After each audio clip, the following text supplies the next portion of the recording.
ask that our deputy clerk, Linda Stanford, call roll. Commissioner Henning. Here. Commissioner Jarvis. Here. Commissioner Warren. Here. Commissioner Zender. Here. Thank you.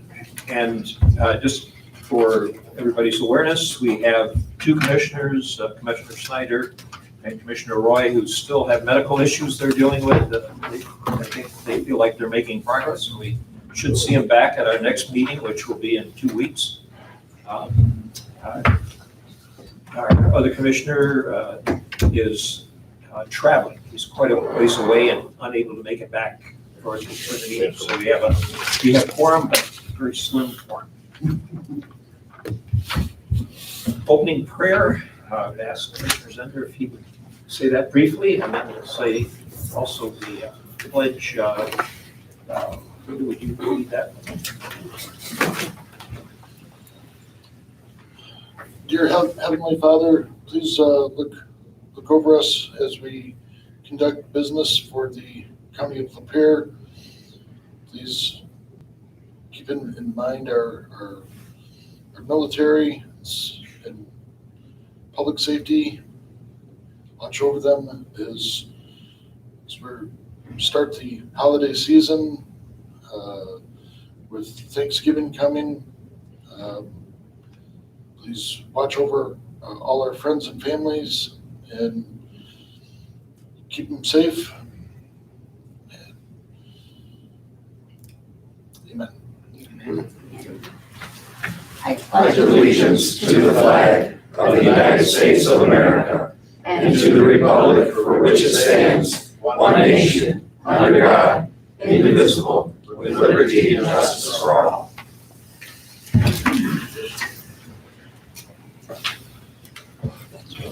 And now for the agenda. I would move that, but we need a change on the resolutions that we're bringing forward.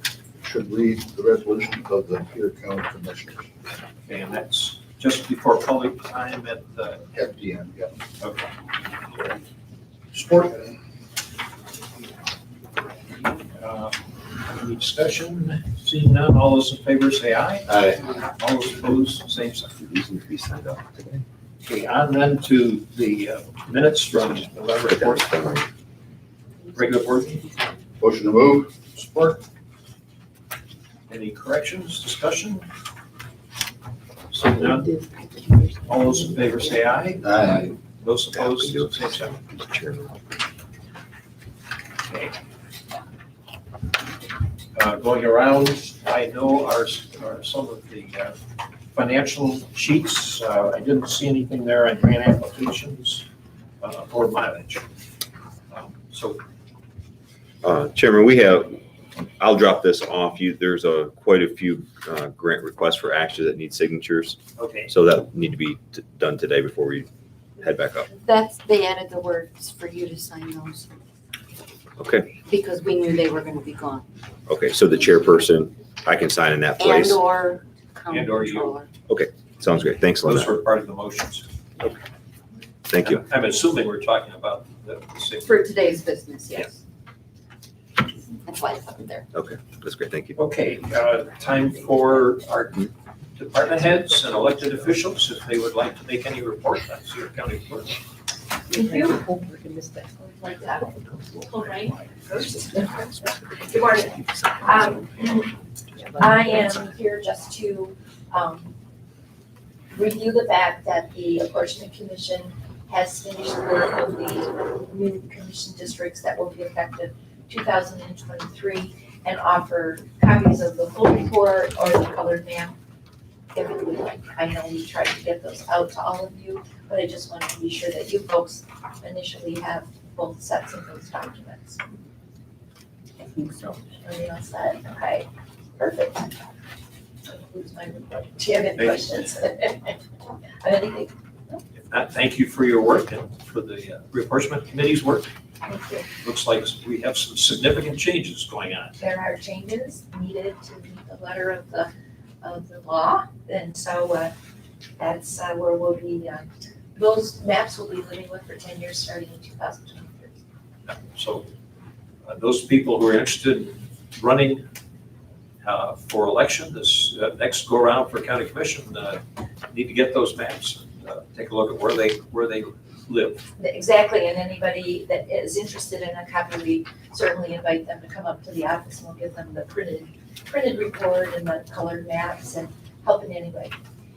Thank you. Thank you, appreciate it. Is the audience hearing Are you staying? okay in the back? Is the microphone carrying back? Are you gonna be here for the meeting? Okay. I should be, yes.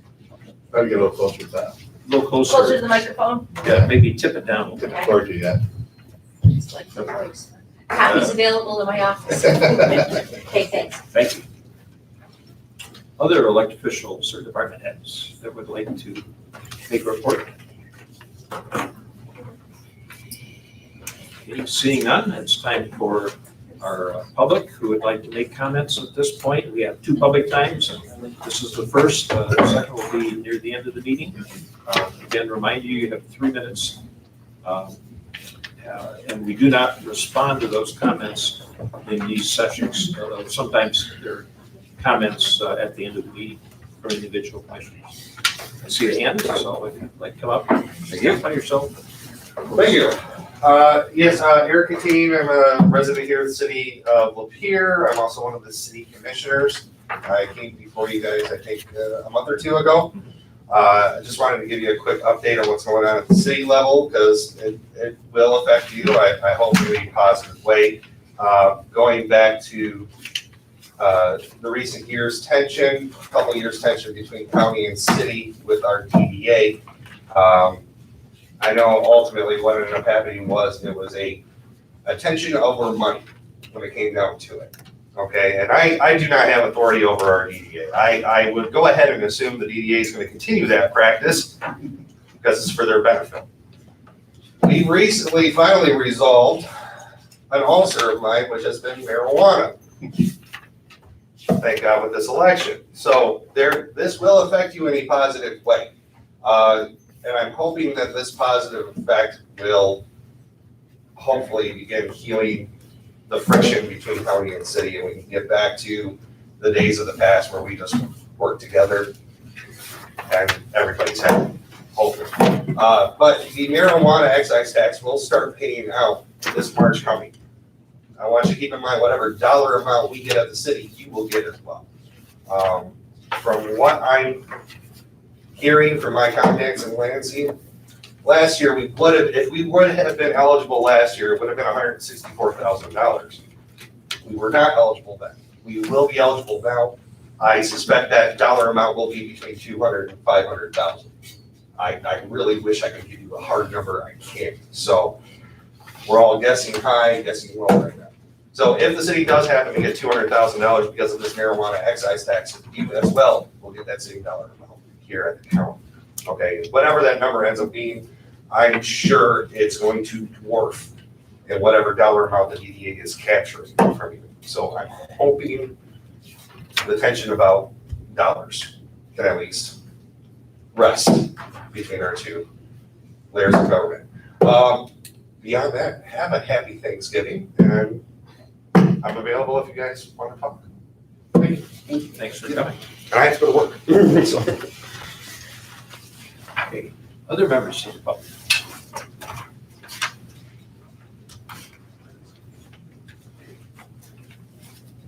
Good morning. I just wanted to comment on your letter that you passed out last week. I thank you for writing that. I think that when someone makes a suggestion and then follows through on that suggestion and such is honorable. So I thank you for writing that letter.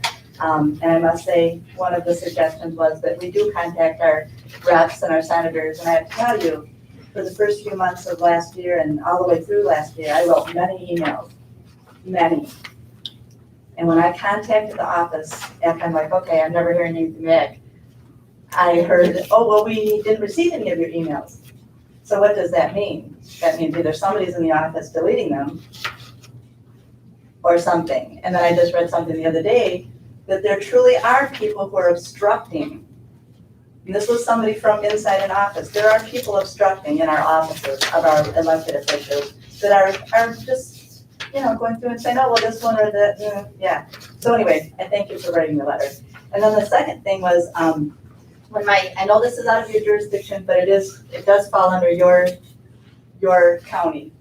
And there's something called they call it the MIFI, but it's a questionnaire that they give out to high schoolers, select grades. And it's all about, the questions deal with, the survey will ask about behavior and attitude related to nutrition, physical activity, injuries, tobacco, alcohol, and other drug use. It will also ask about sexual behaviors that cause AIDS, other sexually transmitted diseases, and pregnancy. And what gets me about these, this is a consent form, but really it's not. When my children were, my children were very young children, we went to a school district, my kids did, and it was, instead of a consent form, they actually sent a form out that said, if you don't want your child. So the whole responsibility went on. So if I don't want my child to be in this class, I send this form back. Instead of everybody needs to, it actually selects a child. Oh, well, they brought their form back because their mom and dad don't want them in this class. It's not, it's very uncomfortable for a child, and my children were put in that position because I objected to certain classes that went on in our school district. And so I just don't think it's right. So in other words, it was, please remove what it was is, please send this back if you object to your child being asked these very explicit questions. So again, it's under your county. Thank you.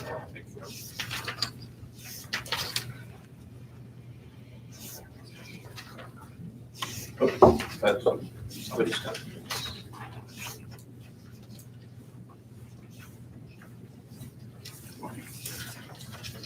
Morning, Commissioners. Morning. First off, I'd like to say what a great job you guys do handling our money. A lot of us come here every week, but that's not our concern. Obviously we're concerned about all the craziness going on in the world. And speaking of that, I have a secure petition now, which the Republicans passed in the legislature and our governor vetoed, I think it was 3 Fridays ago or 4 Fridays ago. So I have that petition with me today. I want to let you know. Thank you.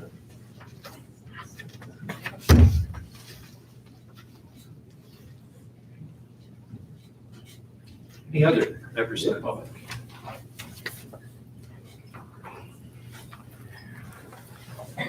Guess I'd like to echo the concerns of both the last two speakers. These schools are on a mission to subvert education. We're not talking constitutional law, history, English, political science anymore. We're talking, well, how do you feel about this? Does this affect you? Are you comfortable with this? We don't need this. We need education, not indoctrination. On another subject, I was in Manchester this past weekend. They're trying to make their kids wear masks in school. 30 kids went up and testified at this rally that they just simply refused to do it. They called the police. You know what the police told the principal? There's no law. Can't make them wear a mask. These kids are being played. They're being indoctrinated. Furthermore, parents in that district, this rally I went to was unbelievable. The parents in this district are actually suing the school board individually in federal court for violating their civil rights. And it's good to see. I went to a meeting down in Oakland County, Iowa High School in Wall Lake.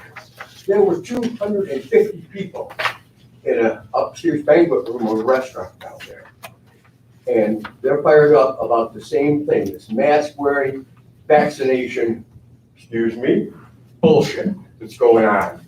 And I support anybody in this room to go to Lansing on Saturday where there's a huge rally called the Freedom Over Fear. Thank you.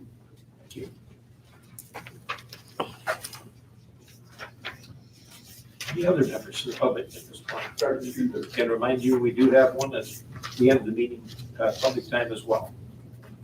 Okay, seeing none, let's move on then to our agenda. It's not real long, but you never know. We learned from experience never to say this is going to be a short meeting, because that usually is the kiss of death for all of them. We do have a notice for appointments needed. In your packet, the board would certainly see those places that are vacant. All of them are ones that are coming up due December 31st of this year.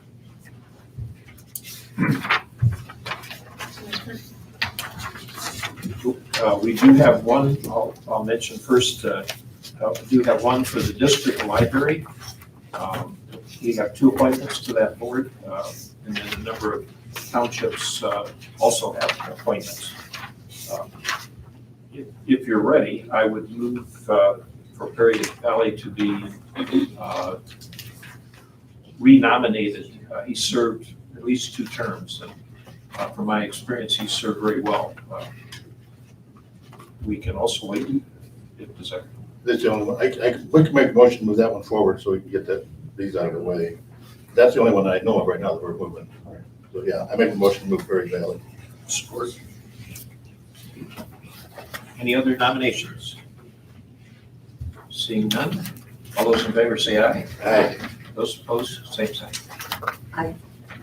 Would also like to nominate Bonnie Capellinas for Valley Area on 18, on the executive board. She's been on for some time. Okay, I've got a nomination. I'll Is there a support it. second? I'll support it. Okay, any other nominations for that position? Okay, all those in favor say aye. Aye. Opposed, same sign. We have 2 for the Agricultural Preservation Board. That board does function, though not super active. There's been some interest in trying to reinvigorate it. Sharon and Louis have served for many years, but I have not talked to them. So I guess I will call them, make sure that they are still interested. And also under GLS Region 5 Planning, Mike Hemmingson and Richard Van Hackton also have served well for a number of years, and I'll contact them to see if they're interested. So this whole list for 2021, These are all, they have to be renominated or replaced. has anybody contacted any of these people? So if Walt is in your area. Yeah. Contact. Okay, so you want me to go down here, I will go out on a limb, and I will be more than happy to contact Quentin Bishop, Walt Bargan, Jim Legan, those positions. Okay. The group with the Economic Development Corp and Brownfield, often Lenny does, but given his medical issues, I don't know if he would have any contact. You might want to text him and see if he's already made some contact. Okay. Yeah, sure. Because this will be coming up later on, so just want to get touch base. And I'll contact Glenn under Valley and Timothy Spencer under Veterans Affairs. Okay, appreciate that. Emergency planning, we've got a couple. They're ready to go They- if you are. Okay. So we could appoint them at this point, you're saying? Both Denny Fitzpatrick. I'll make a motion to move those 2. You've confirmed that yourself. I'll make a motion to move Barry Perunik. I hope I didn't screw that up. Ronick. Yeah, Perunik. And then Denny Fitzpatrick. For emergency 24. Any other nominations? Seeing none, all those in favor say aye. Aye. Those opposed say no. We do appreciate people who want to volunteer for these committees. Occasionally, there are per diems involved, but many of the times these people are serving with just our thanks and their interest in the particular committee that they're serving. Okay, then on to the next topic on my agenda. That would be Michigan State University Extension's update and annual report. we've got our regional director, Jerry Johnson, and asked that he come forward and give that report. Good morning, commissioners. Morning. With your permission, can I?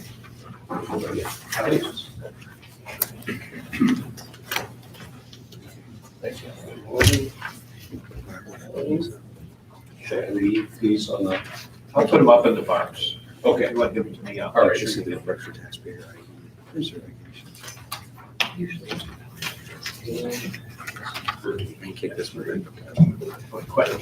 And I even brought one for Quentin. Thank you, Jerry. Yes. So what you have in front of you, you'll be pleased to find out, I'm not gonna read through the whole thing. So everybody behind me thanks me as well, I'm sure. But you have our annual report, and then I did put an insert in there, which is it's really a animal agriculture economic impact report. We do these annually in various areas, and I thought that was especially important this year. So for those who don't know, that may be seated in the audience, Extension is an organization that helps people improve their lives through an educational process that applies knowledge to critical issues, needs, and opportunities. So what we bring to the party is education, and we do it in 4 areas. We do it in agriculture, we do it in children and youth, 4-H being an example of that. We do it in health and nutrition, things like diabetes, things like stress, things like anger, things like balance for seniors. And we do it in areas, community food environment. We set up food policy councils throughout the state to help food banks work together and manage food, because food insecurity remains a large issue. And it's, quite frankly, it's got larger in the last year.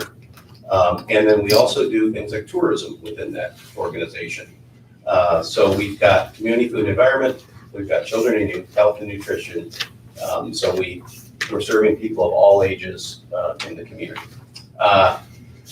Today, I'm especially thankful. I'm going to tell you why in a second. But I did want to give you an update on human resources for MSU. So in case you haven't heard, this is new information, but Patrick Cuddy, who's long served as the Associate Director of Extension, and who many of you know personally, is moving into a new position within Extension. Dr. Drew Montry, received a great opportunity, and she was our governmental stakeholder relations person on campus. She's now going to be working with Feeding America in a senior executive role, which will continue to partner with us. So Patrick is moving into the role of governmental stakeholder relations. His office is not moving. As a result of that, there will be a search initiated to fill this position. In the meantime, Matt Shane, who many of you know, he's a peer that has another district in the state, he's District 12. He is going to assume field supervision, so the district director cohort will report to Matt for now. And then on the campus side, Dr. Deanna East will take on Pat's campus role. So again, Matt Shane over quarter century extension. He was my mentor personally when I got here. He's a great individual, so we're going to be in good hands with that. That's kind of the campus update. From a district standpoint, pleased to announce that in the last 2 weeks, we have hired, after a long process, 2 new field crop educators who will be serving the thumb of Michigan, who will serve Lapeer County. One of those is Jenna Taylor, and Jenna is going to office in Huron County, but she again will serve the entire thumb. She's going to be in field crops. She's going to specialize, or her expertise is going to be in nutrient management. And Jenna has her master's degree from Iowa State, her undergrad from MSU. She worked in the private sector as well. She has experience with Dow AgriScience. So we were very pleased and blessed to get her, a very talented person. And we also have hired a gentleman named Caleb Ortner, O-R-T-N-E-R. Caleb is also a field crop educator, and he will be officing in Tuscola County, and again, serving the entire thumb. His specialty is precision agriculture, as well as he's going to work with Mike Staten with soybeans. So I'm not telling the commissioners anything they don't know, but 21% of the farms in Michigan are in the thumb. 28% of the farm acres in Michigan are in the thumb. we needed more field crop educators, right? Phil Cates, for example, your own Phil Cates is a field crop educator. Phil is the formal mentor of Caleb, and believe me, he'll be informally mentoring Jenna as well, and already have been doing so, getting them out to meet producers. So we will get them in front of you at some point to introduce them. They both live in the thumb. They love the thumb. It's always a concern when you hire somebody and, well, I grew up in Los Angeles and I'm going to live in, Sandusky. That can be a problem, but they like living here. So again, very pleased with that. Phil Cates still will be doing 4-H crops as well? Yes, Phil's role will continue. He's just the added role with his experience to be a mentor. Glad you reminded me, Phil Cates recently earned a step 3 promotion. Phil's now a senior educator. That is not just handed out. It's not, you're here so many years, you get it. You can be here 30 years and never get it. You could be here 8 years and earn it, type of thing. But Phil did earn that. So we're very proud of that, proud of his efforts to do that. It's not just based on your work. You also have to present to a panel of your peers and receive approval for the content and the quality of the educational delivery and presentation. So anyway, congratulations, Phil Cates. And then again, as we move into the main reason I'm here and the even longer hiring process is I'm very pleased to announce that we've hired a new 4-H program coordinator for Lapeer County. It was a long, difficult process, and I say that we took your advice, the advice of others. We did add community members to the search committee, which actually was a great benefit. Marie Carroll was on our committee, as was Nancy Boxey. And our first search was a failed search. We got done and we had a number of candidates, and we determined that we don't have a candidate that we feel is up to the challenge and could succeed in this role. So then we have to initiate a second search. Second search was much better. We had a number of good candidates, but one clearly emerged as the strongest candidate, and that is Sarah Griffin, who is, I think, well known to the people in this room. And Sarah's with them, and have her come up in a second. Sarah did a great job. She's worked for MSU before in health and nutrition as a program instructor. She, as Dial knows, herds the cats for this auction every year, which is crazy. I don't know how she did that in a part-time role. A lot of us were amazed by that. Very organized. She's a mom. She knows how to balance her time. She's always been an asset to our office. So we were elated that Sarah interviewed and that she got this position. I'm also joined today by Christine Venema, in the back of the room too. Chris is an educator in health and nutrition. Jean Craner, who you all know, and by the way, in the absence of having a full-time program coordinator, Jean has done an amazing job. I don't know if she's worked with all of you individually. I'm sure Commissioner Zender, she's worked with the Fair Board, but Jean has really done a nice job. She's restored relationships. She's started new relationships, and I think she has got us in a better place. So I'm so thankful for all the work she's done. And then we're also joined by Trent Pars, who Chris will talk a little bit more about, or not Chris, but Sarah will talk a little bit more about when she comes up here. So that being the case, I'm going to ask Sarah to please come up and address the commissioners about her plans for 4-H. Thanks, Sarah. Good morning. Morning. My name is Sarah Griffin. So I've been born and raised here in Lapeer County, Emily City. So I'm super excited for this new role. I've been the fundraiser coordinator for Lapeer County 4-H for the past 4 years. A volunteer prior to that, was an indoor project superintendent in the photography department, and then prior to that worked in the health and nutrition role as a program instructor here in Lapeer County. So I'm very excited to start this new role. It just worked out timing wise for, I was in a full-time position in another county health department. So when they posted it a second time, the first time around, I debated back and forth whether or not I should go for it. And after they conducted interviews, I still thought about it almost every night. So when it got posted a second time, I went for it and applied for the job. So very excited to get youth back together again as things start to change and campus is starting to lighten up some of our mask regulations. So our clubs can meet when they're meeting outside of MSU property. They don't have to wear masks. And I know a lot of our groups are very excited for that. And we're beginning to see a lot more meetings happen. Jean has done an excellent job during the search time and filling in. So she held a day camp this summer and had a lot of kids attend that day camp that went from 10 in the morning till 8 o'clock at night. A lot of kids had tons of fun at that. She also held a 3-day workshop on global arts and culture. Public open house was held in September to kind of get information out to county youth on what 4-H is, what type of projects we do, what type of events we have. We had over 50 kids that had never been in 4-H or knew about 4-H attended that. So that was really exciting. And then recently we held a horse project open house that focused on horse projects within 4-H. And there was youth that attended that have also never been involved in 4-H. Re-enrollment happens every year, so re-enrollment just started September 15th. We've already have 124 youth enrolled, 34 of those being brand new to 4-H that have never been in 4-H before. So that's very exciting. And a lot of our clubs wait until closer to the new year to enroll, like our shooting sports clubs don't start meeting until around April. So we really won't start seeing a more increase enrollment for a few more months. But it was very exciting to see in just this 2 months that we have 34 brand new members that have never been in 4-H before.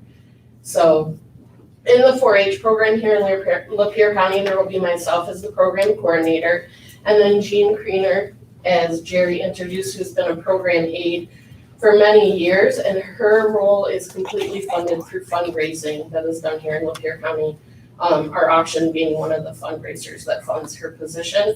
And then Trent is a new hire. He's an AmeriCorps member, and he has joined our team to put together 10 spin clubs, which are special interest clubs that meet for 6 meetings, and they have a very focused project area in those spin clubs, and then to also help with recruiting members and new volunteers to the program. And he'll put together 2 family events also in the year to come that he will be serving. So I'm happy to answer any questions. We want to welcome you. Thank you. Thank you, I'm very excited. So I don't know if any of my colleagues have anything that they want to add. Chris, did you want to speak at all about it? All right, thank you very much for your time today. Thank you. Maybe you got mentioned, not, I don't think so. You've also been a 4-H volunteer with 4-H youth in a club. Yes, yep, I also have had my own 4-H club since 2014, so homegrown helpers with a community service focus. In high school, I was also in 4-H. I lived in Macomb County for a small time when my parents separated. So I was a 4-H member in Macomb County in a dog club and showed in dog agility. And then as a young child, I actually got to attend Lapeer County 4-H camp. A big reason that I was able to attend that is because it's one of the most affordable camps that are available to children. So my parents had 7 children.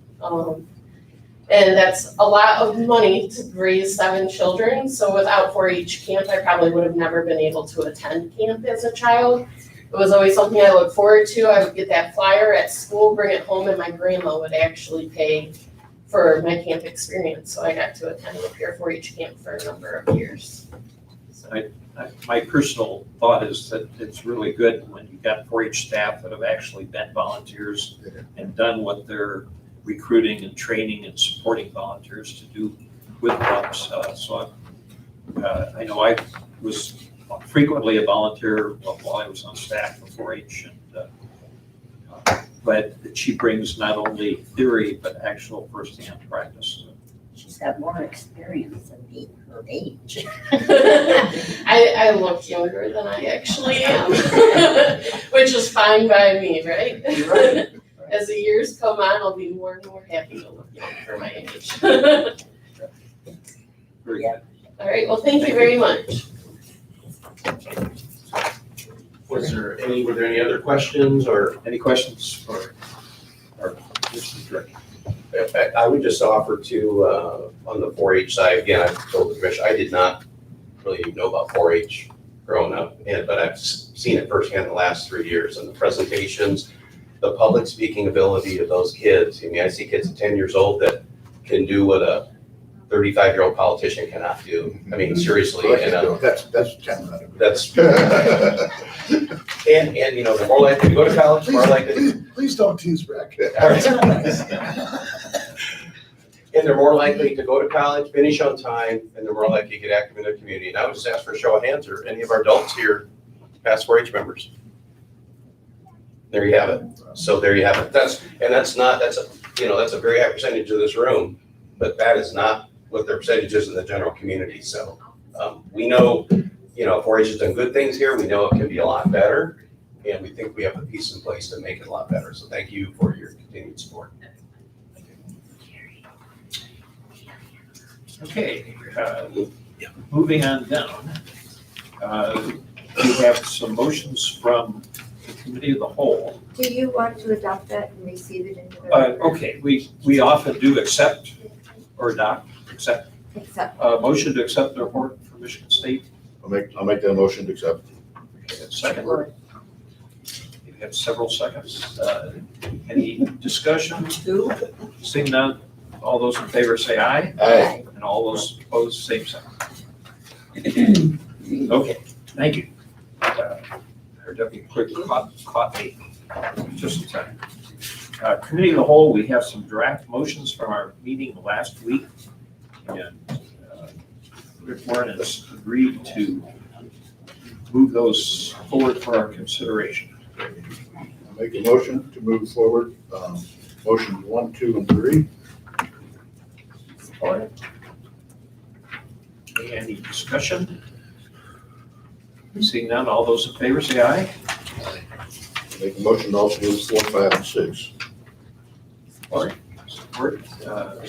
Commissioner Jarvis, any discussion? Also, those in favor say aye. Aye. Those opposed, same sign. Page 2. Here, I'm going to make motion 7 through 12. Support. Any discussion? Seeing none, all those in favor say aye. Aye. All those opposed, same sign. And then on page 3 of 3, we'll go with motion 13 through 16. Support. Any discussion? I note there was a change in motion 15 where we corrected the date. Other than that, When were we supposed to do something more this week? Is that coming up? One more time? We made that change that date, but that's in the future for the other part of the discussion, or was that our question? No, we just changed the date. You adopted those minutes with this motion in it today. So this motion will follow and do what you wanted to do. Okay. It amends the motion that we have. Move forward. Got it. Okay. Any further discussion? Seeing none, all those in favor say aye. Aye. All those opposed, same sign.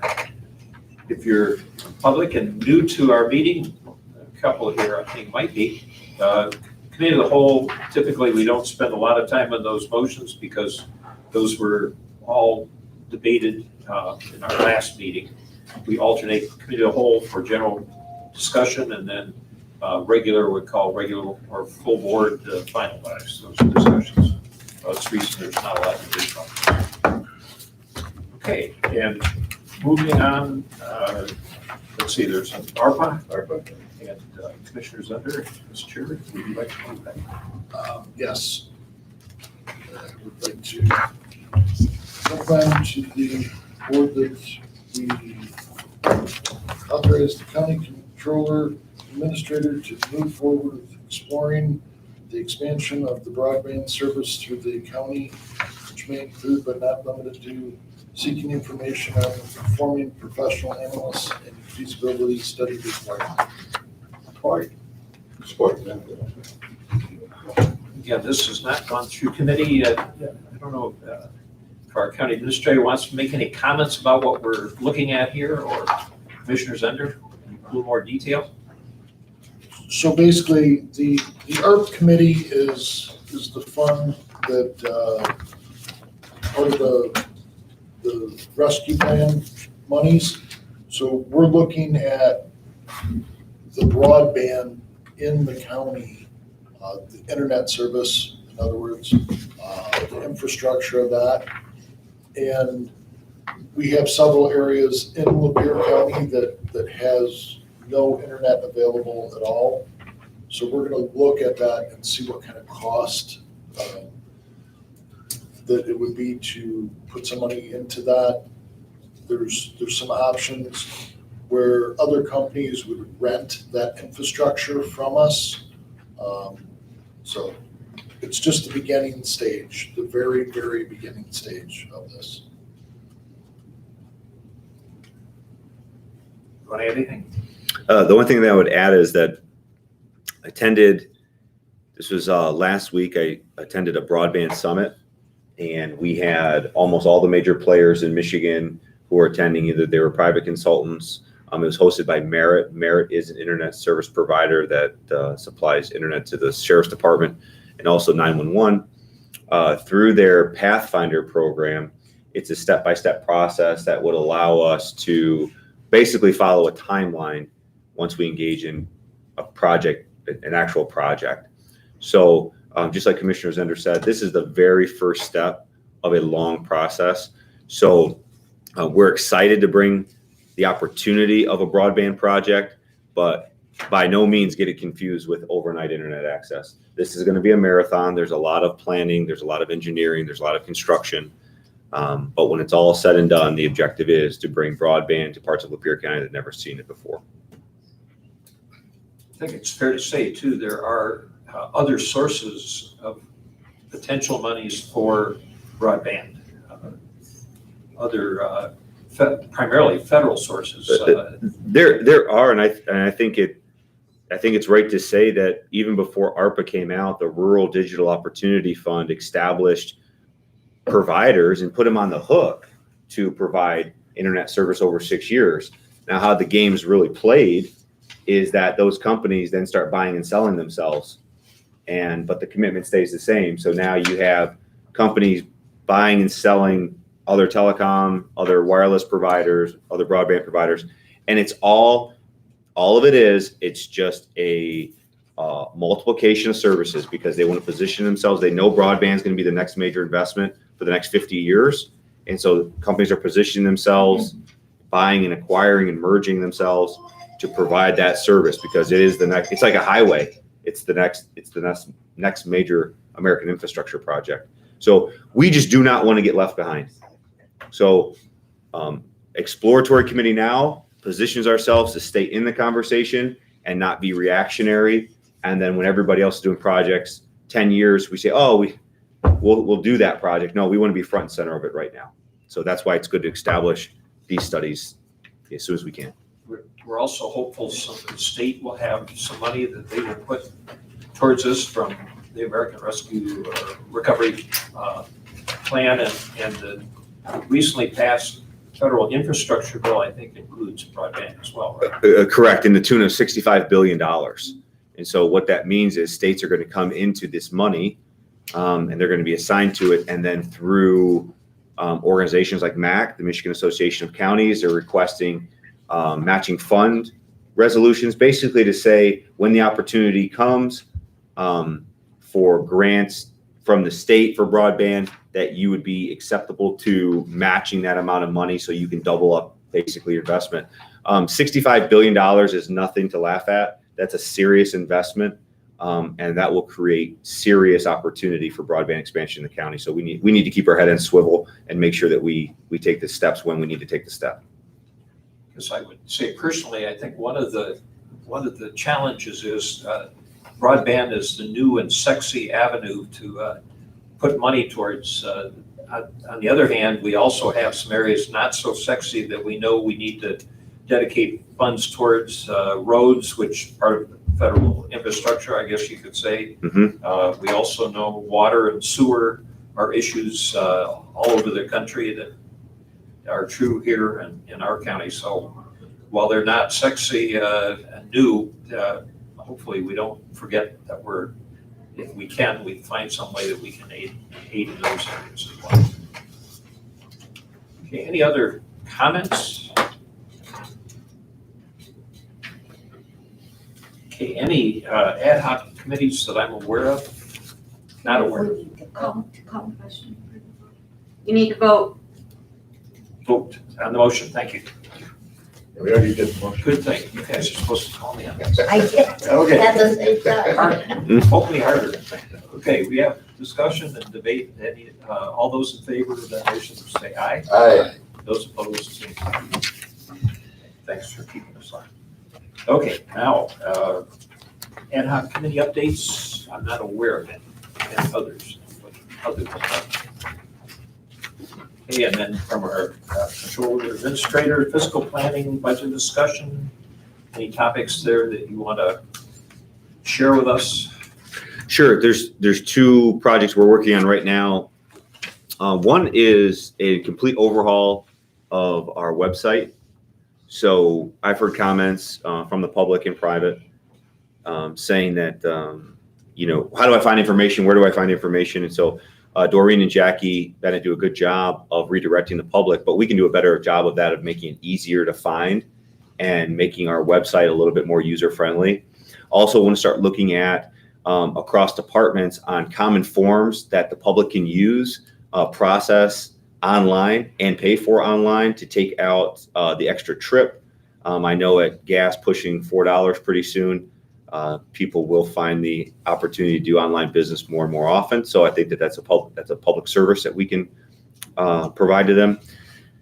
And then as we look at the wage study is underway. The RFP has been submitted. The deadline is next week for those consultants to come back. We will take the opportunity to review those consultants, pick a consultant, and then by the end of the month, or excuse me, at least by the end after the Thanksgiving holiday, be able to really determine a timeline of when we can have that performed. So that is well underway. Thank you. Welcome. Okay. Audit motions? I'll make the motion to move the county audit motion and the road commissioner's audit motion. Yes, county review of the administrators, controller's signature. Signature, I'm sorry. Not that part of it. Any discussion? Might note the amount is very large. I was going to mention the amount that you want to do that. Includes, I think, probably settlement with the schools and also some of that stipend money that was paid out to the staff. Which brings that grand total we spent in the county hard-earned money was $5.711 million. That's all sources, federal as well as county. Monies of the larger budget. Okay. Any further discussion? Seeing none, all those in favor say aye. Aye. Those opposed, same sign. Okay, we now have the topic of a resolution. Commissioner Warren has brought forth. This is the resolution of the Lapeer County Commissioners I'm bringing to the table today. The lack of people that we have right now because of illnesses and stuff, this is being so that we can get this moved forward to our next meeting. You all received a copy of a resolution I put forward on the forensic audit, so we can all look at that and change it. I have had some conversations already with one commissioner, so I hope you all participate. Whatever you say yes or no early.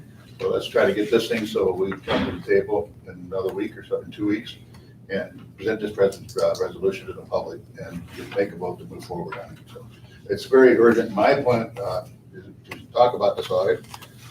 There's people who disagree with me, and I understand why.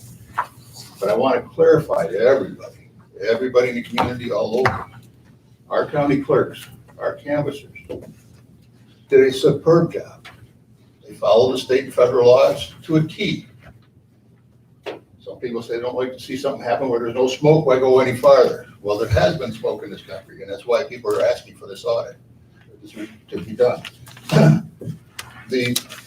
Everything was good on this side of the fence. Some people think we just used the counter, that we didn't use Wi-Fi. But there have been issues where they've gotten a couple of those machines across the country where they found modems inside those machines that were not online. Why were they there? And so what other people don't understand is the difference inside that machine of how that had to be programmed. the programmer and the vendor are the ones I'm talking about. And like, even if we have to do another audit, it shouldn't be a paper audit because we know what that number is. We know we're good in Lapeer County. Right. The question is, what is inside that machine across this country? Now, people say, well, we're solid Republican, we know what happened there, and I'm not debating that, because this issue that I'm talking about should be whether you're a Democrat, Libertarian, Republican, it doesn't matter what you are. If something's going on in those machines, and we don't settle it so that people know that it's either good or it's bad, it doesn't matter which way it goes, why would you not want to test that just for a moment to show the American people that this was a legit election? Or no, it wasn't a legit election, and let's move forward and get things taken care of. But if we're run by a machine, we're gonna be controlled by a machine, this country will never be the same in the future. Keep an eye on what's happening next Thanksgiving. I hope you all enjoy your Thanksgiving. But next Tuesday, you're gonna hear on the news, there's 26 attorney generals in this country gonna be at the steps of the Supreme Court. What they're gonna be doing is putting in a lawsuit against the country on that election. So what we're talking about is not gonna go away. No. And the resolution isn't that we're gonna probably even change anything in our county. But what it does do, it tells the community, right or wrong with these machines, that we stand behind you and that we will go to all extremes to prove that our elections are fair and adequate. But until we get that audit done on these machines, we'll never know that. And people always have doubt. There'll always be two sides of this equation. So I hope you all take this seriously to look at it and understand that we're moving it forward so that we can come up with a resolution that tells the people that we do stand and believe that we want honest election. And we'll show you how it was honest. Because if it wasn't the machines, we all should know that too. But if it was, it's a serious, serious crime that was committed on the United States. And that is a serious thing. And that is the part that I took oath for, to protect against outside forces that's possibly happen. Some say there's no proof or evidence. Well, there is proof and evidence, but none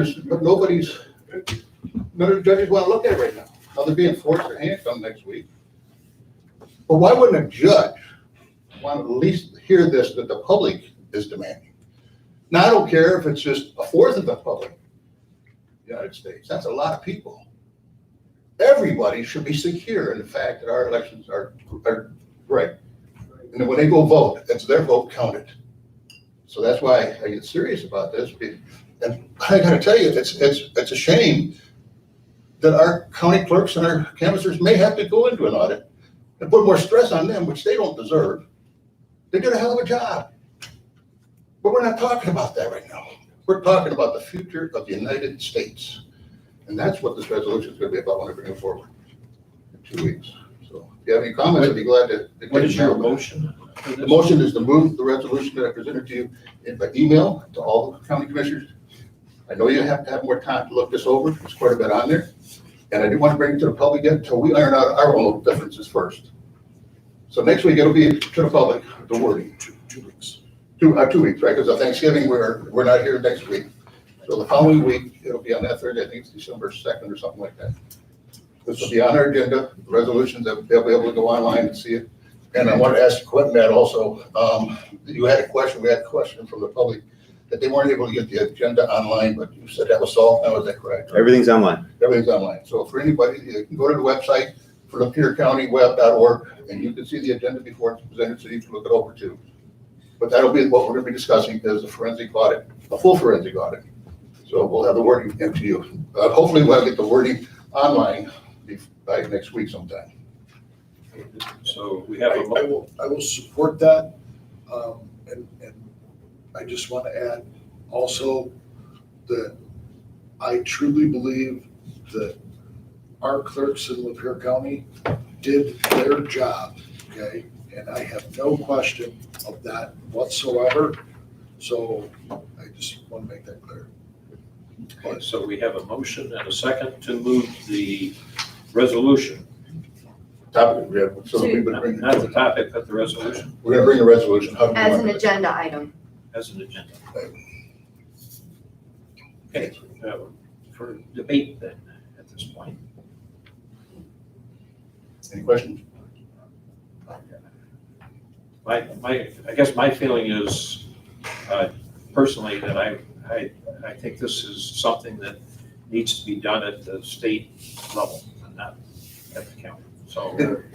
But I will not I be supporting it. and I apologize to the public because we really want your voices. We like to hear them in public time. Right now, it's our time we have to discuss, and we're debating, so we can make our decisions and bring to the people. But back to your question is, and I've heard that too, it should be a state thing. Our state legislators and representatives and senators and stuff, yeah, it's gonna cost you much money, that's what they're telling the public.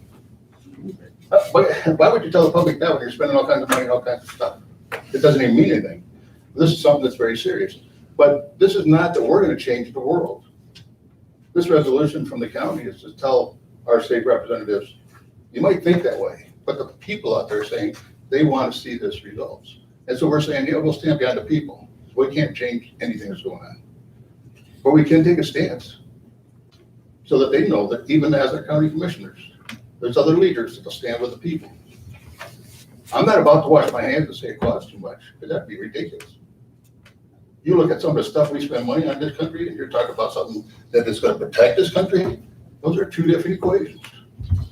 So for that purpose, I think we should take a stance for the community, and that's what the resolution is all about. But I'm not debating, I'm just telling you why I feel that way. Okay, any further discussion? Okay, everybody's clear on the motion? Okay, all those in favor say aye. Aye. Those opposed, same sign. Nay. Nay. So we Right, have- motion was denied. We get to hide. Okay, Not denied, but decided it doesn't win, so for those who are interested. Sad. closed sessions, not to my knowledge, right? Okay, then before we adjourn, commissioners' reports.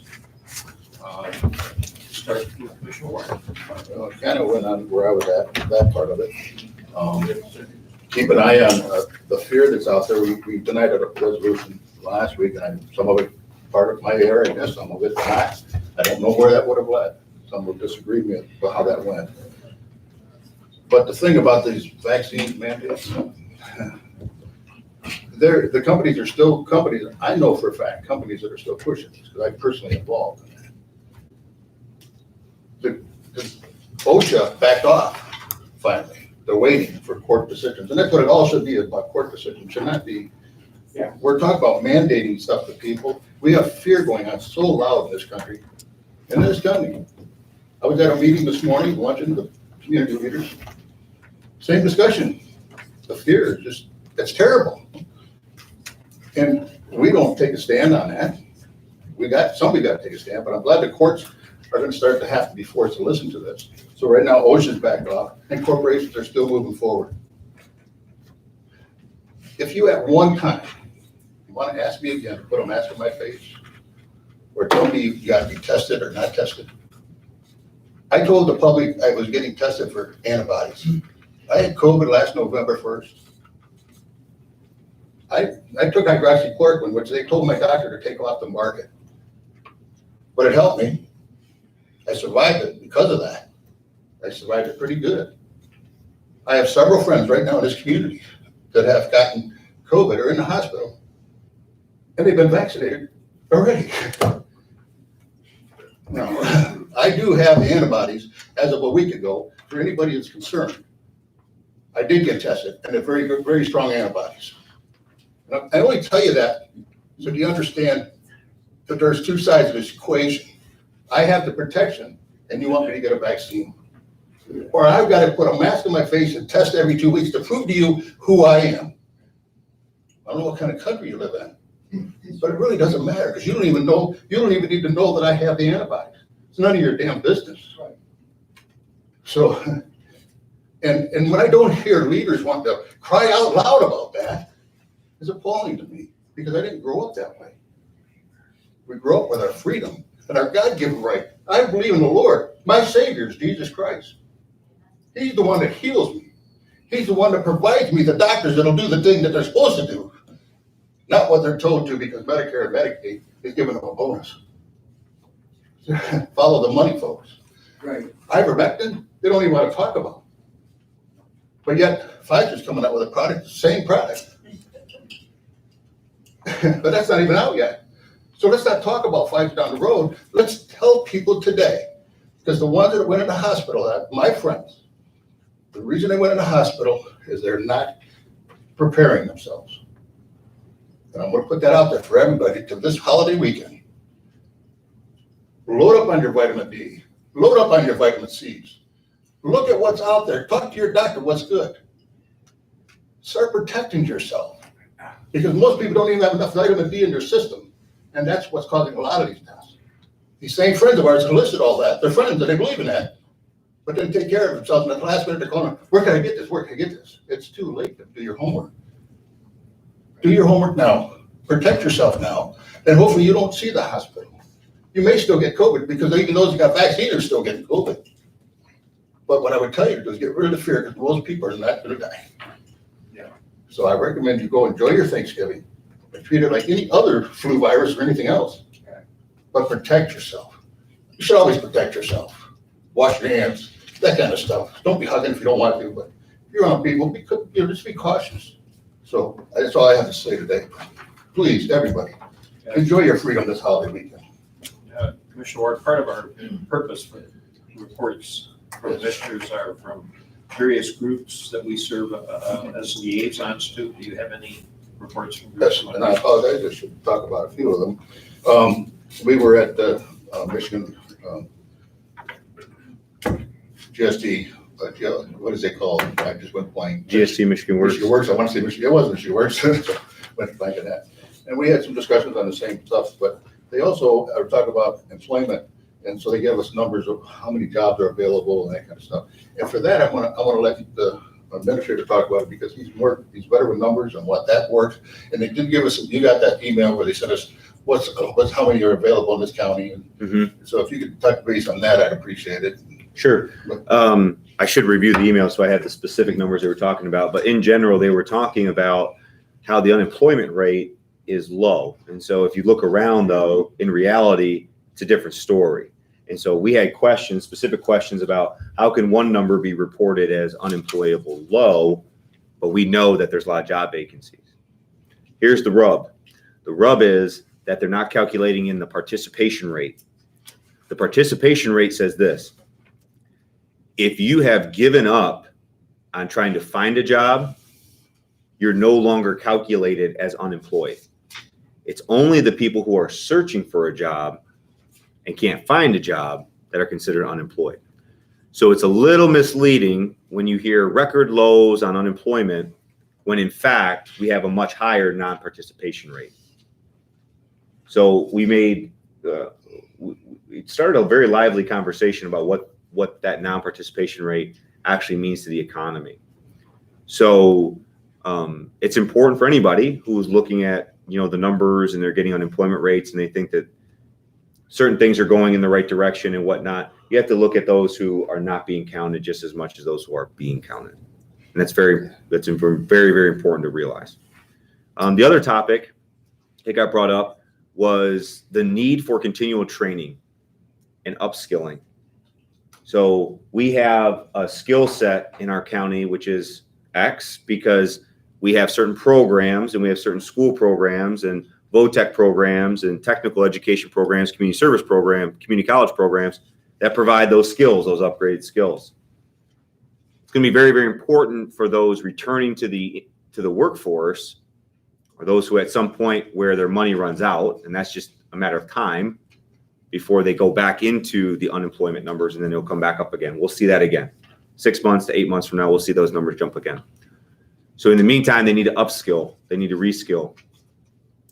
And it's going to be Lapeer County's response to upskilling during this time now to determine whether or not that they're competitive going back into the marketplace.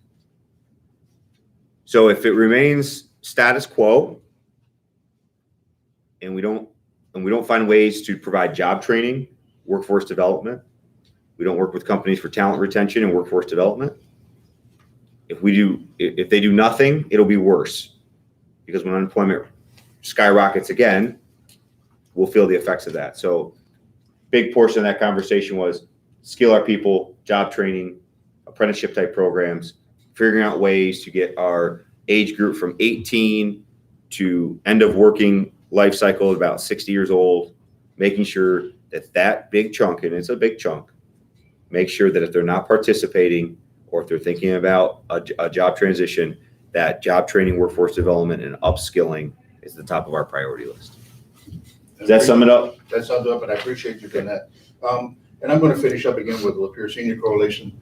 But what I'm going to stop here right now because what we had forgotten to do was do the second public time. I'm going to do that first, and then we just commissioner's time. Yeah, I thought we'd done that. I will bring it up right after our reports. But you want to do the reports first? Okay, so on the Lapeer Senior Coalition, we had a young lady come speak to us over in Genesee area, Amanda Ramberg. But it's not just Genesee, it's a senior companionship program that's out there and it's pretty active in Genesee County, and they're trying to get more people active here. And it's for the seniors that, you know, frankly can't make too much money or whatever, but they need volunteers for grandparents, foster parents rather, for some of these people, and also for some of the kids in the area. They have foster grandparents, and then they have foster parents or people that come help out for needs for when somebody needs to go away for respite or whatever.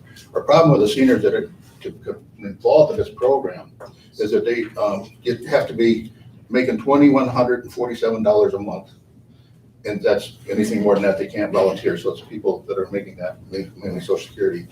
They would get paid $3 an hour and 35 cents per mile.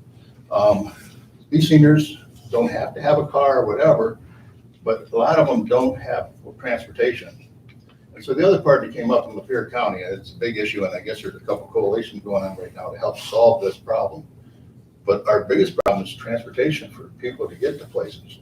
You know, they can get into town or whatever, but to try to help volunteers or stuff like that. So we have to all be focused on transportation for all those in need. There's a lot of people in need. You can't get out. You get to places like the doctors. They can get to the doctors through GLTA, and that's not all across the county. That's just in this area pretty much. They're doing some outside of this. They do have a program where they can go shopping at Great Lakes Mall now. They're doing some stuff with GLTA, so I think that's a good thing. But I think we all should be talking about transportation, helping our seniors. GLTA serves what townships? Mainly up here. I mean, I don't think, they do some runs over in Emily City, but they're not over there regularly, you know, so my understanding is that's how that's working there. So a lot of people are saying they can't. There are a lot get of townships that don't have that service. But they don't have it. It's just where they pretty much the general area of Lapeer City and Alabama. We have it. Who does? Lapeer Township, Lapeer Township. Surrounding But townships once you that get all outside of that, are for part of that. but it's not. But even that's not giving them enough to some of these other situations, like helping these seniors get to these places.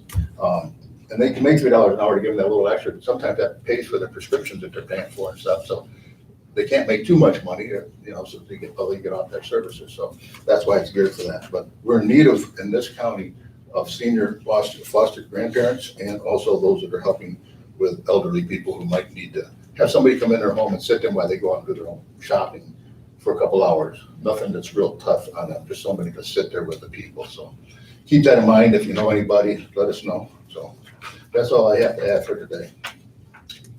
We will have public comment in a minute.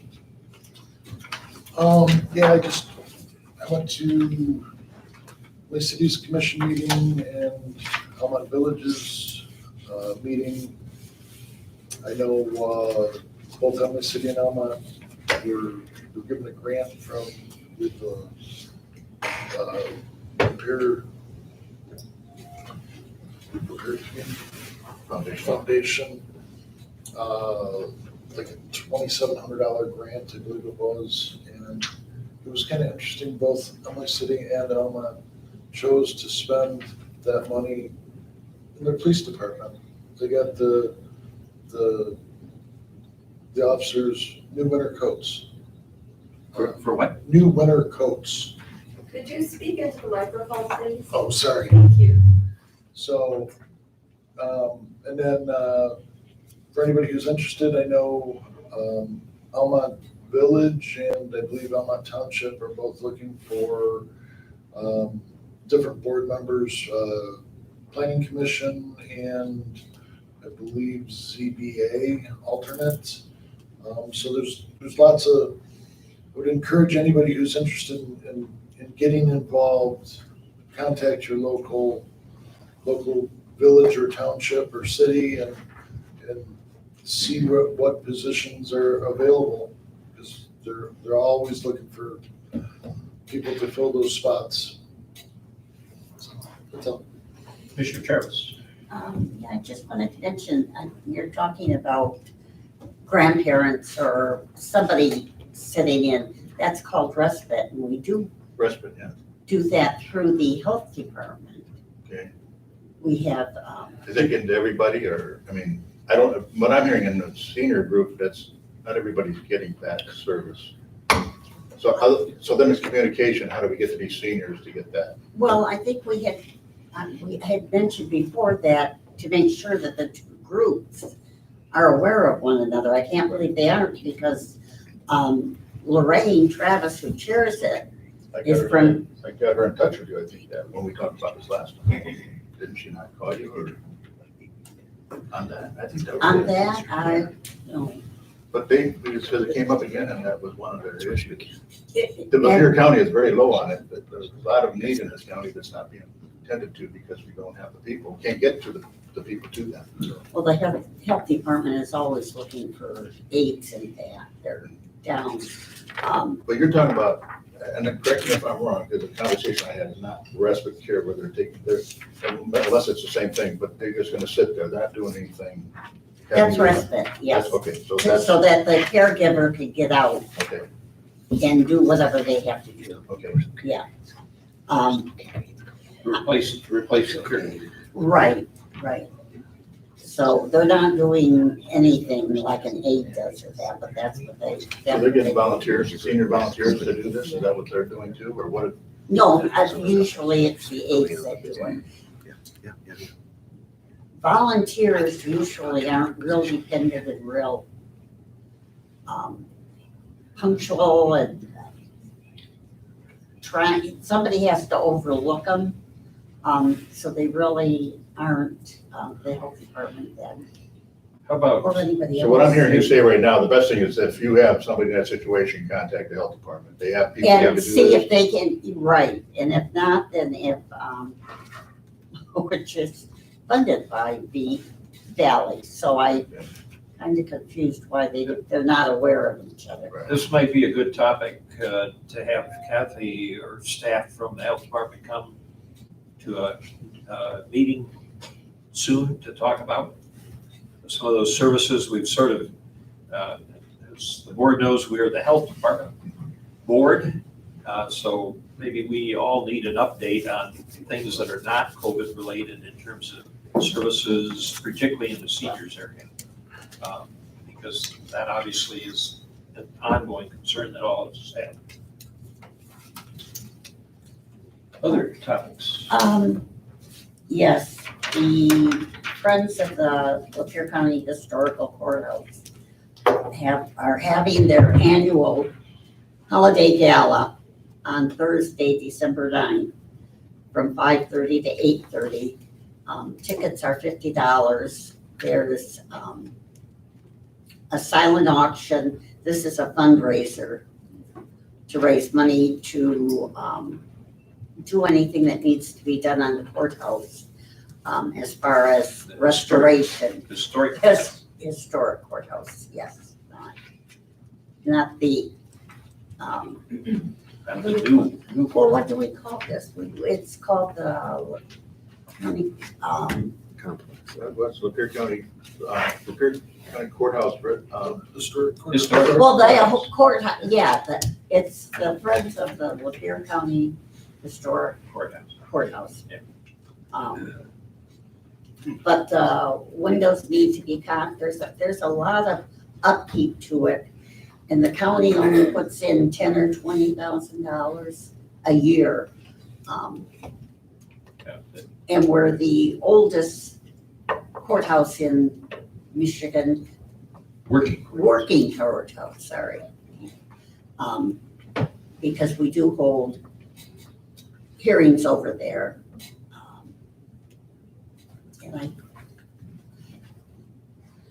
If you want to see about the gala, we've got signs up I did leave flyers back on the table where the agendas are too, for anybody who want to pick up a flyer if they'd like to attend or help us promote. Thank you. There are a lot of historical details to the historic courthouse that get into. We had a long discussion about what needed to be done with windows to make them authentic to the period. And also other painting and staining and It has to be done a certain way to make it authentic. Right, and to be able to still keep the historic status or designation, yeah. So that's why we do work in that area. Anything else? No, that's it. Okay, I wanted to mention, yesterday was the Human Development Commission meeting in Carroll. And I think as I reported before, the four-county group, the programs they run are very large and a lot of numbers-wise, and large number of staff. They are struggling with the issue of vaccinations and people with COVID and staff out and being understaffed and not being able to recruit. One example that they cited, Early Head Start, which is a program we have here in our county, but in the four-county area, they have a constant deficit of anywhere from 5 to 7 staff for those Early Head Start programs that they cannot fill. They fill some, they lose some. So that and what they're going through with the mandate requirements are creating major stress for the staff and for their ability to deliver programs. The other thing I'd mentioned was tomorrow will be the MAC Environmental Committee. If any of the board ever wants to serve on one of the state committees, I encourage that as not just environment, but any of the other, I think 6 other groups, as a learning experience, what else is going on beyond our county. There are meetings of properties afterwards and ARPA afterwards. And I was going to mention, Carroll mentioned writing letters. My experience is that letters don't get lost as easily as emails, so I certainly agree. Letters seem to carry a little bit more stock, get a little more attention. And now I'll go back. I jumped over the public. I saw at least one hand for somebody who wanted to participate. So any of the members of the public that would like to make comments, this is time.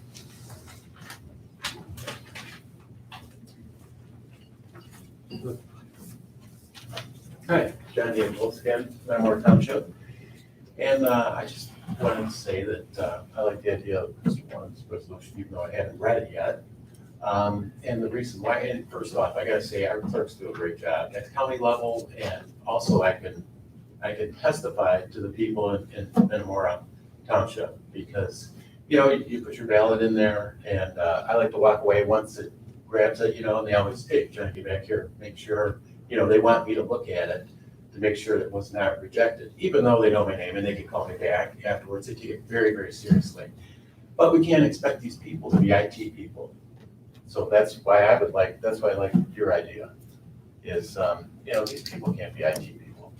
I mean, I can barely run my phone. I mean, it's taken me 10 years to do it, Windows 10, so. Thank you. Thank you. Oh, and I think if we wait for the state to do something, you and I, my friend, will die of old age before the state will do anything. And I think politics starts locally. And by us, you know, making that statement, and if other counties make that statement, I think it'll help push the state along. Thank you.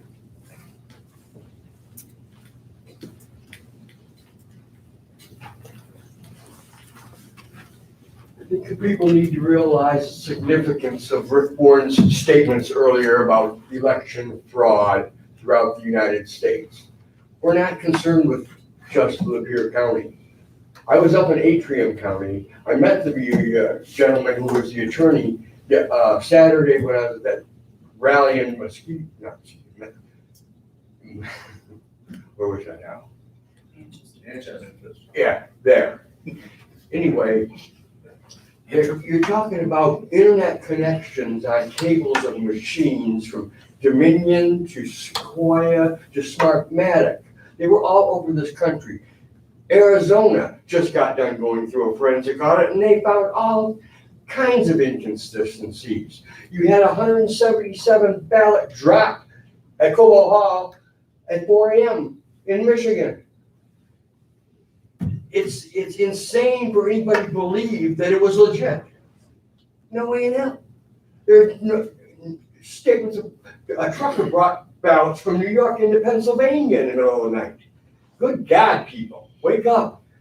We need to hold this whatever happened accountable, and we need to get our country back. Simple as that. And then an unrelated subject. I was thinking, as you were saying, that transportation through the GLTA is a problem because of the limited number of hours they run and days of the week. I don't know. I'm not familiar with the cost of GLTA, and I don't ride the thing. My daughter does to get to Taco Bell. That's how. When you said that, I said to myself, "Yeah, I gotta speak up," because I would think if they would expand their hours till midnight, 6 a.m. till midnight, 7 days a week, a lot of people would have a lot more access to public transportation, wouldn't have to drive their car all the time, and the GLTA might make some money. More riders if the word got out. I don't know how much more it would cost, but maybe people would kick in another $250,000 on their taxes or something. I think it's a good idea because it would help them grow up a little bit and expand. I guess that's about all I gotta say right now. Thank you. Thank you.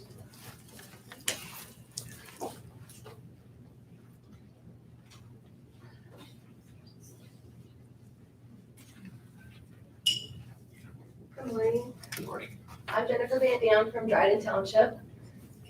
Before I moved to Dryden Township, I lived in Hadley Township. I lived in Hadley Township from 1999 to 2017. I was an election inspector in Hadley Township. I continued doing elections in Hadley Township after I left. My first elections were punch card elections. I've been to one of Teresa's classes every single year since she's been in office. As a citizen and as an election inspector. The last election that I worked was March of 2020. I was not involved in the last two elections. I had some personal reasons for stepping away for a while. I have the utmost confidence in the work that Teresa's done. And the inspectors that I worked with, all of us, the clerks that I worked with, all of us cared deeply for the elections. It is always, Teresa's always telling us, I'm sorry, I lost my Perception, yes. Anyway, I have the utmost confidence in our inspectors. I have the utmost confidence in Teresa. I would, as a citizen and an election inspector, request an audit, a forensic audit, not at the state level, but in our county level. And if that's something that I do have an alternate to that, an alternate would also be to just get rid of the machines, including the electronic poll books. I know Teresa probably doesn't like that. But I've had so many conversations with people about how do we know these elections are fair? And I have gone through all of the checks and balances and how it works. And I've taken time and explained to people, and they say, but we are using these machines. These machines, we can't touch as an election inspector as far as programming is concerned. It's beyond us. And people are concerned, and they've been concerned since the machines came out for years and years and years. Now, they're even more concerned. So anyway, thank you for hearing my point of view. I support some type of action regarding elections, and I don't know what kind of support you will need, but I will volunteer my time in any way necessary to support any actions that you want to take or that Teresa wants to take. And I know a lot of people who care so much that are likely to volunteer their time as well. So if you want to go through with something and you want support from us, we're here for you. Thank you. Thank you. Anybody else?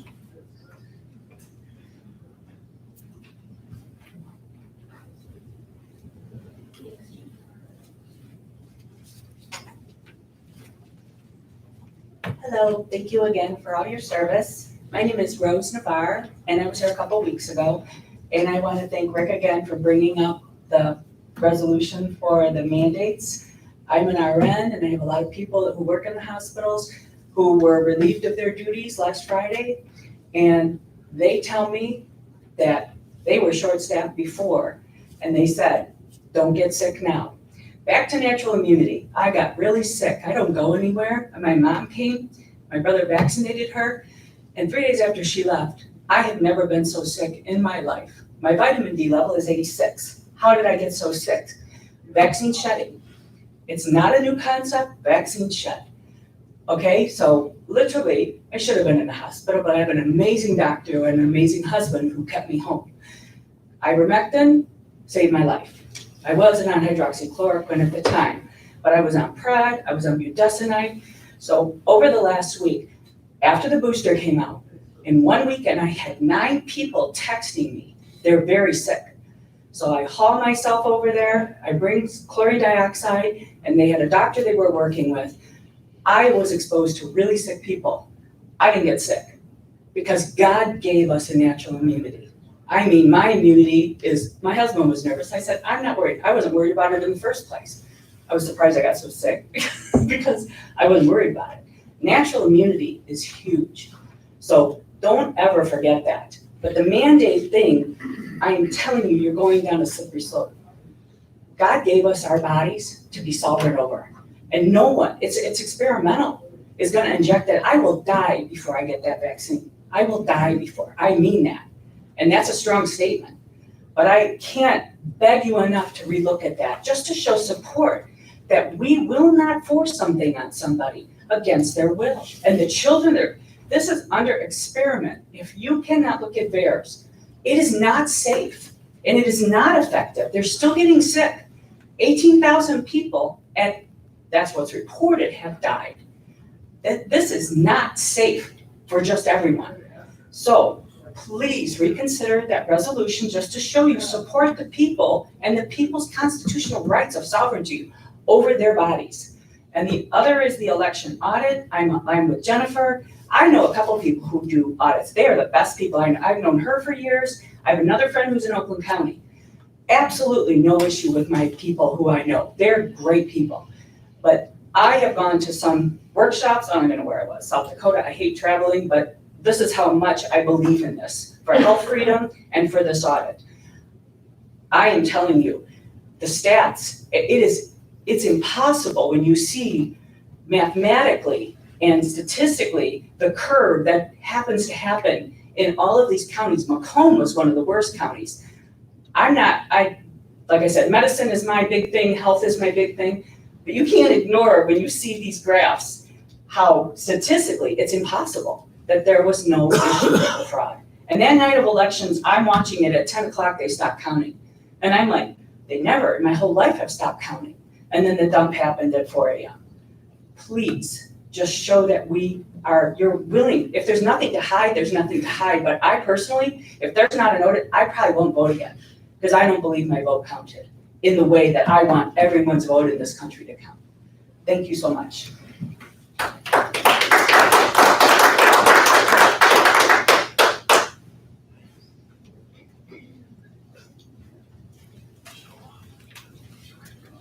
I just want to encourage you, Rick. I love to read journals, and this is just from a quick little 5-point journal.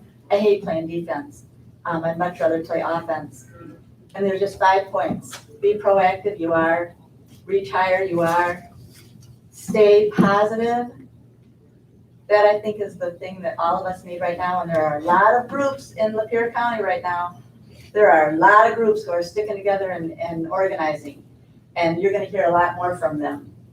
Have a plan, I think you have one, and right now we're working the plan. Don't give up, Rick.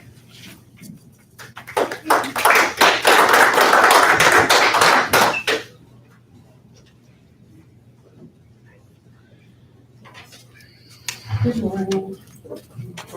My name is Betsy Ruth, Morgan Township. And I just would like to tell you, I think you have more influence than you think you do, especially when it comes to the state. I mean, it comes from the bottom up. I know that Flint had passed a resolution against the mandates for vaccines.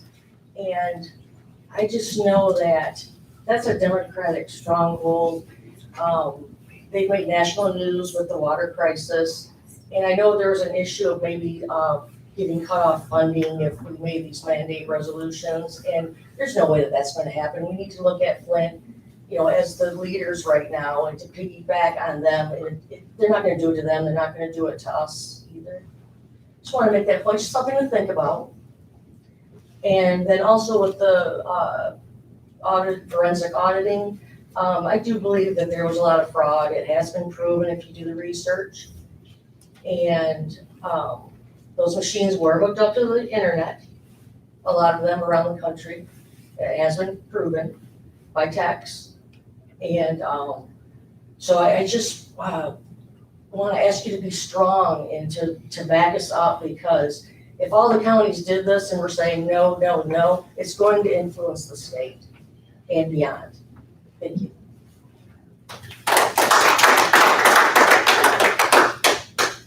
Any other?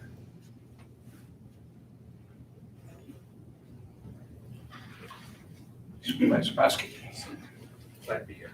On a completely separate thing, just a couple of quick notes on the meeting here today. One, MSU, Jerry's not here. I wish he would be. As you know, we had constituents that came with the gypsy moth. An example of how MSU Extension helps in Lapeer County. They spoke at the MTA Lapeer County chapter at our last meeting, gave a wonderful presentation and made that presentation available to every township, so we have it in writing. As you know, they contact the township first before they come to the county commission, and so if we can be the first line of defense in those. They're a wealth of information for a bunch of supervisors and township officials that knew squat about gypsy moths. Now we at least have something to say. I want to echo Mr. Zender's comments earlier about getting involved. As a township supervisor, one of my responsibilities is making appointments to planning commissions, ZBAs, et cetera.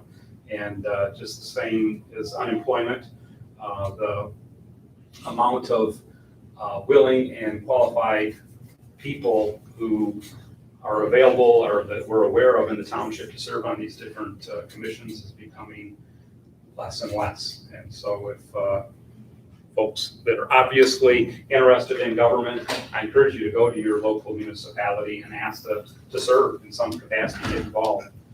911 Authority Board, I said on Tuesday, we had our first annual awards recognition.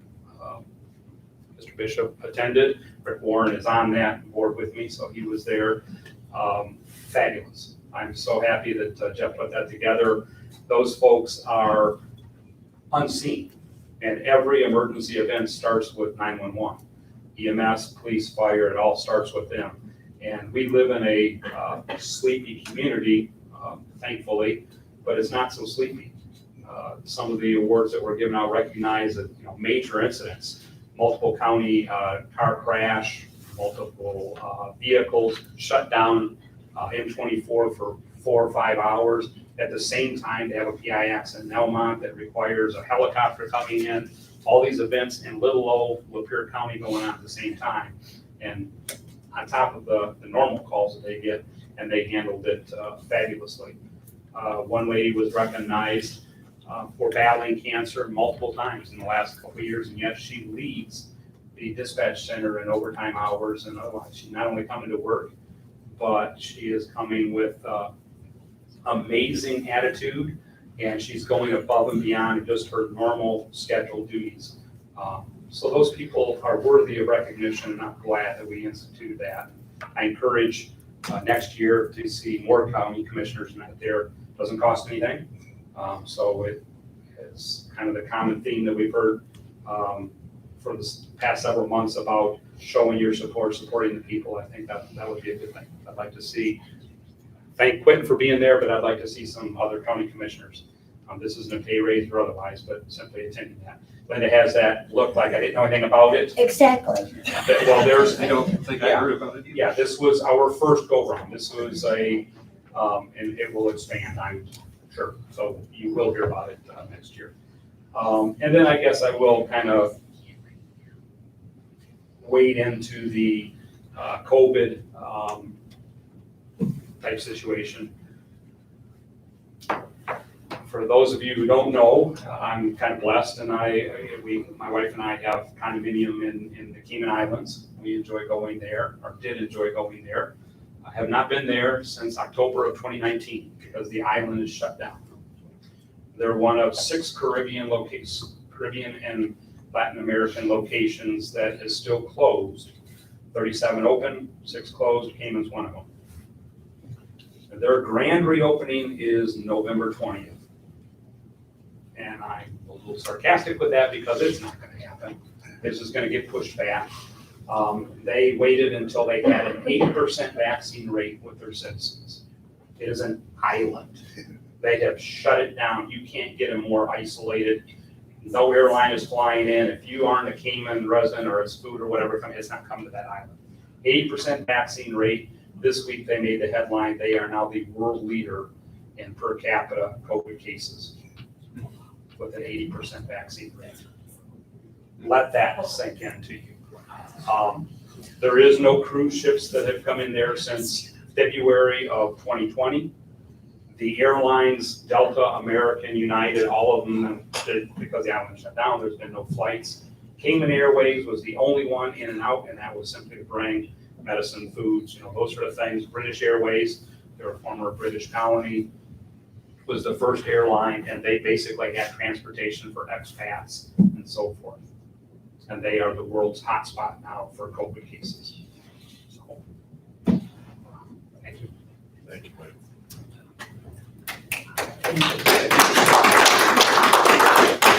Any other? Oh, okay. Anyone else? I'll give you a slip. My name is John Legalski, and lifelong resident of Lapeer County. I've been up here a few times. My purpose has been each time to encourage the Board of Commissioners to listen to the community. We have an awesome community in Lapeer County, one that could be used as an example as to how a community should hold together and show unity and be run. There are citizens galore here that have been here in this meeting, that are watching on the cameras, each of you and everyone. I'm just speaking from what I'm hearing from people. They appreciate the passion and the proactive action that Rick is taking on some huge issues that if we don't take action on, and if we're not proactive, are going to wash over this county. Regarding employment, Chrysler is getting ready to announce to their employees that they are going to mandate the vaccine. And on December 5th, each employee is going to have to tell the employer whether they have had it or not have had it. And then by January 6th, they're going to have to show evidence that they've had it, or they will be placed on 30-day unpaid leave. That's huge. That is an attack on the citizens of our community. That's a huge segment. A lot of people employed by Chrysler here in our community. So these things, they're very serious. And our community, we want to see you stand up and support the people who you represent in this community, to deploy all the resources that are available, wherever they come from, whether it's our tax dollars or just volunteers, as we heard just a moment ago. There are, regarding election integrity, I'm confident there are hundreds of people in this community that will get certified, take the class, and become election inspectors. My wife and I, we did this a few years ago. We've participated in several elections. It's incredibly rewarding to take part in that process, to see it firsthand. So think on those things, be encouraged. Things at the state level that are going to affect us here locally. Regarding elections, it's been spoken on before, I'm sure, but the Michigan State Board of Canvassers has approved a petition that will take all the electoral college and apply it to the candidate who receives the popular vote nationally, no matter what the people of the state of Michigan say, who we want for president. Can you believe that? So it starts in our community. We have to be resolved as a community to show the communities around us, Genesee County, Tuscola County, the state of Michigan, our legislature, and on up to Washington and all of our representatives there, that this community is going to stand up and hold on to what has made this nation great, and that is a government of, by, and for the people. You are local representatives. You're our first line. So I encourage you, please continue to be proactive. Wade through these issues. The people are watching, whether they're here or not. They're watching on the cameras. They're seeing what you're doing here, and that they want you to be successful. They want you to know that they will be behind you if you take a bold stance on these issues and do something proactively before we're overrun with these issues. That's all I have. Thank you. Final call. Okay, seeing Well, none. we should be able to respond to them, John. I appreciate you bringing that to us.